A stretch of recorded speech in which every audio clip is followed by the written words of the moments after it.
Yun mga bay, mayang hapon sa tantanan. Good evening, good afternoon, good morning sa lahat. Luzon, Visayas, Mindanao, all over the Philippines and all over the world. So meron tayong customer dito.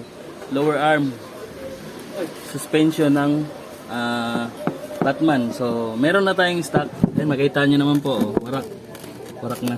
Yan. So ito naman yung isa dito.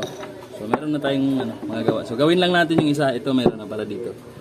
Abay, samahan nyo ako mga bay. Gawin lang natin to saglit, no? Ayan. Sinantin. Ito pang Superman. So medyo malaki. Meron tayong pattern pang Batman. So yan yung proseso natin para mabilis. Adjust lang natin para magkasya doon.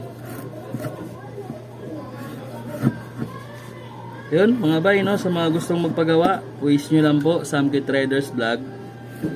Ituturo na kayo dito. Dulo Haloblacan.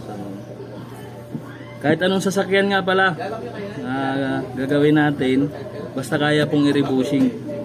Kasi meron pang iba na pag pinilit natin, nagagawan sa nagagawan. Ang problema mga bay, kung hindi natin malagyan ng magandang plate, magbabibrate din. So, maigi na lang ano natin sa original para wala tayong magiging problema. So yun, binawasan na natin, kasya na to dun. Yun, bawasan natin itong isa. Isa lang ba? Isa lang. Ay, isa lang ba? Hindi, isa lang. So, salpak na natin para dito to.